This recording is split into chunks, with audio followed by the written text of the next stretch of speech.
제목 빵 굽는 집. 한적한 시골 마을 오래된 끝에는 작은 빵집이 있었습니다. 빵집 주인인 민호 할아버지는 손맛이 좋기로 소문나 마을 사람들에게 사랑받는 사람이었지만 그는 늘 말수도 적고 조용히 자기 일만 했습니다. 마을 사람들은 민호 할아버지가 왜 홀로 살며 사람들과 깊게 어울리지 않는지 궁금했지만 누구도 그 이유를 물을 용기를 내지 못했습니다. 할아버지는 매일 아침 일찍부터 빵을 구웠고 그 빵은 마을 곳곳에 전해졌습니다. 특히 어려운 이웃들에게는 늘 무료로 나눠주곤 했습니다. 어느 날 마을의 어린 소녀 지은이와 그녀의 어머니가 이사를 왔습니다. 지은이는 몸이 약했지만 밝고 씩씩한 아이였습니다. 어느 날 지은이는 민호 할아버지의 빵집 앞에 멈춰 섰습니다. 할아버지는 빵 냄새에 이끌려온 지은이를 보고 환하게 웃으며 따뜻한 식빵 한 덩이를 건넸습니다. 맛있게 먹고 힘내거라.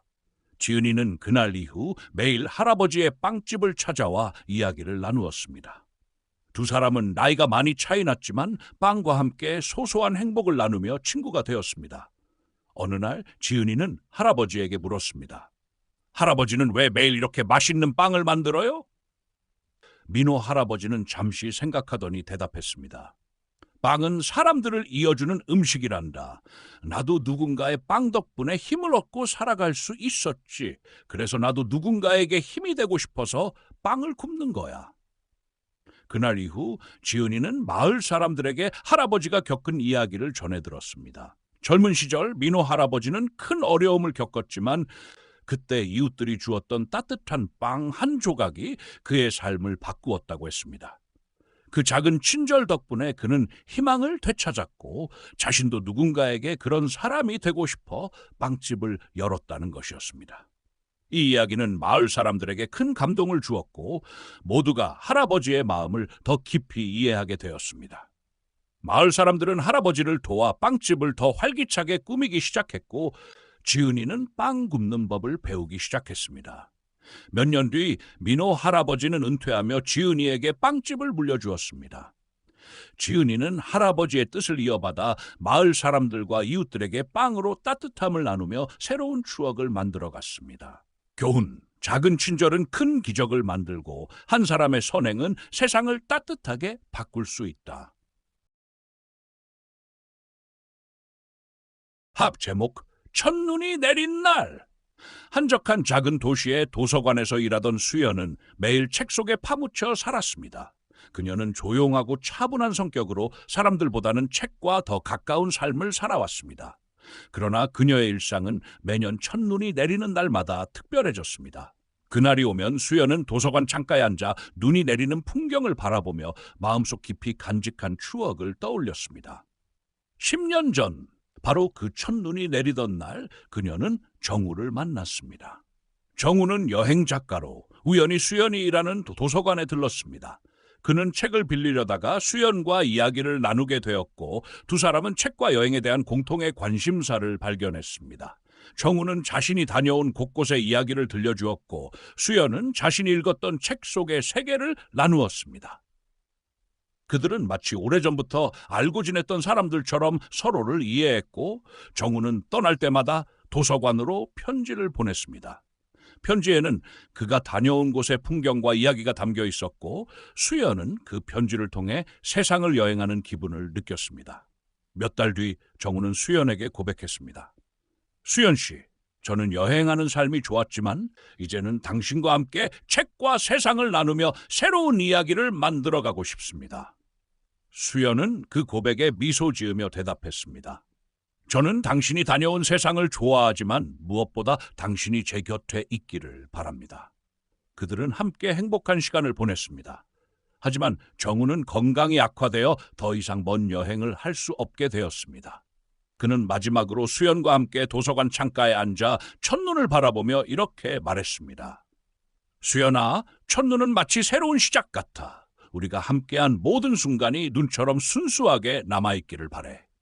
정우는 그로부터 몇 달 뒤 긴 여행을 떠난 듯 그녀 곁을 떠났습니다. 수연은 슬펐지만 그가 남긴 편지와 추억 속에서 위로를 받았습니다.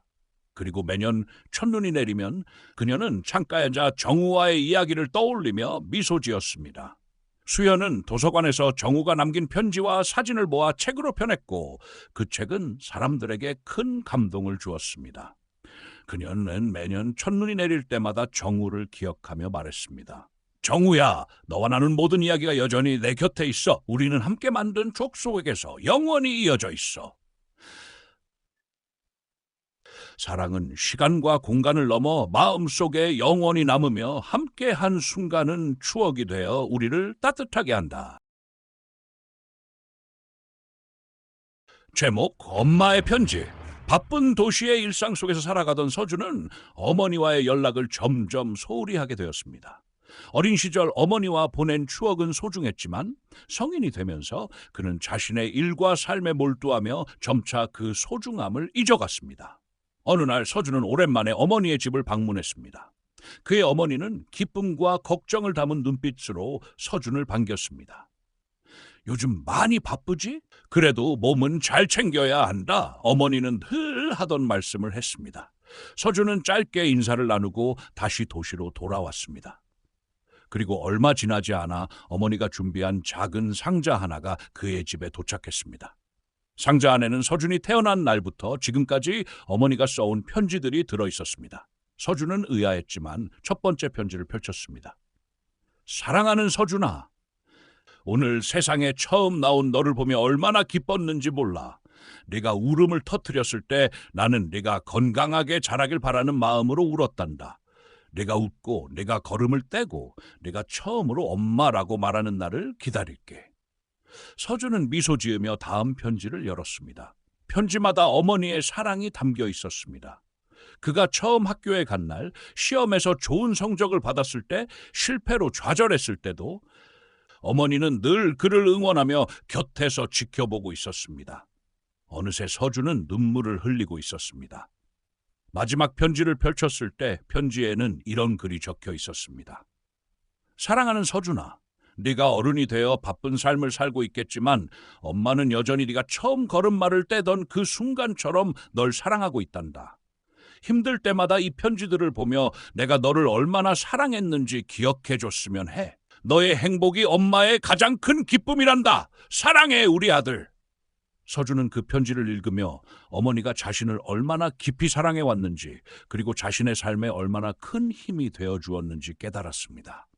그는 그날 밤 어머니에게 전화를 걸었습니다. 엄마, 정말 고마워요. 그리고 사랑해요. 어머니는 그저 웃으며 대답했습니다. 서준아, 넌 항상 내 자랑이야. 그날 이후 서준은 더 자주 어머니와 연락을 주고받으며 어머니와의 추억을 새롭게 쌓아가기 시작했습니다. 어머니의 편지는 그에게 삶의 소중함과 사랑의 본질을 가르쳐준 선물이었습니다. 규모의 사랑은 말로 다 표현할 수 없는 깊은 마음이며 그 사랑은 우리 삶에 영원히 남아 힘이 되어준다.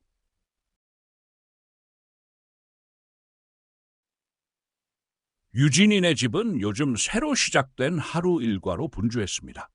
이유는 하나, 바로 유진이 엄마가 학교에 다니기 시작했기 때문입니다. 하지만 그 학교는 일반적인 학교가 아니었습니다.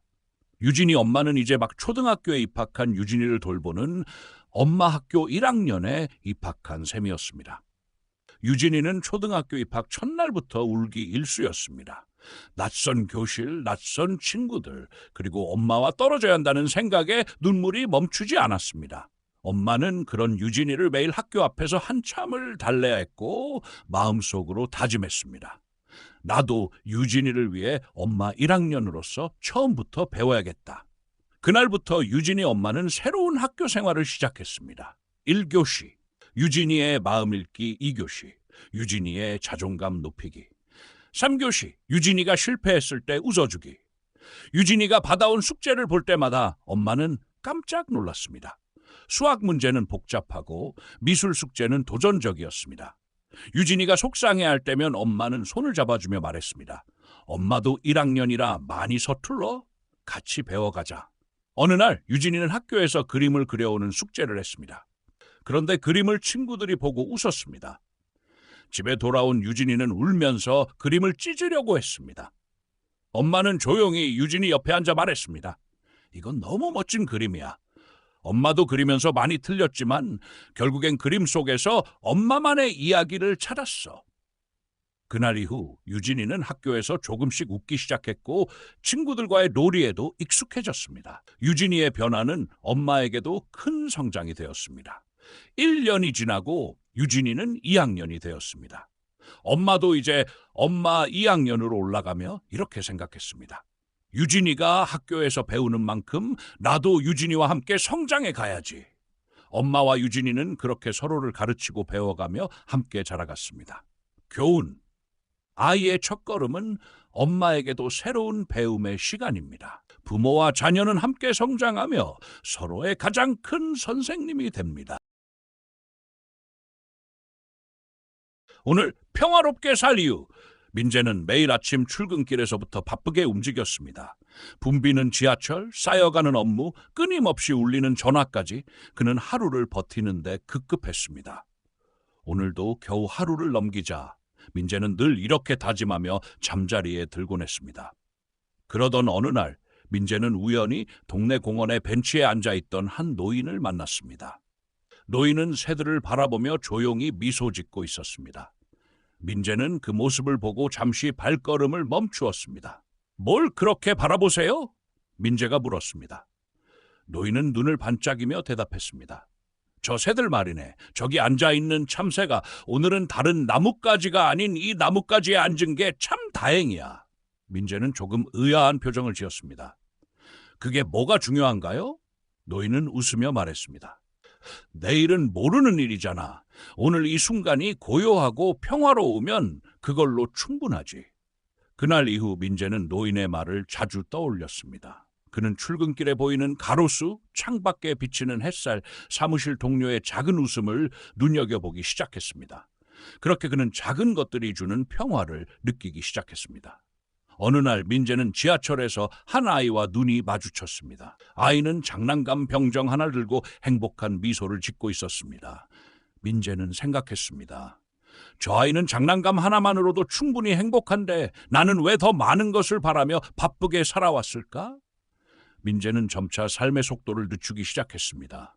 회사에서의 스트레스도 가끔씩 겪는 어려움도 그에게는 예전처럼 무겁지 않았습니다. 그는 노인의 말을 다시 떠올렸습니다. 오늘 하루 평화롭다면 그걸로 충분하다. 몇 달 뒤 민재는 공원에서 다시 그 노인을 만났습니다. 이번엔 민재가 먼저 말했습니다. 선생님 덕분에 제가 바뀌었습니다. 작은 것들 속에서도 평화를 찾을 수 있게 됐어요. 감사합니다. 노인은 미소를 지으며 대답했습니다. 사실 나도 처음엔 그걸 몰랐지. 하지만 살아보니 평화로운 하루를 만드는 건 생각보다 간단한 일이더군. 그냥 오늘 하루에 감사하면 돼. 민재는 고개를 끄덕이며 대답했습니다. 그게 제가 오늘 평화롭게 살 이유인 것 같습니다. 교훈, 우리가 평화롭게 살 이유는 멀리 있지 않습니다. 바로 오늘이라는 시간 속에서 감사할 수 있는 작은 순간들을 발견하는 데 있습니다.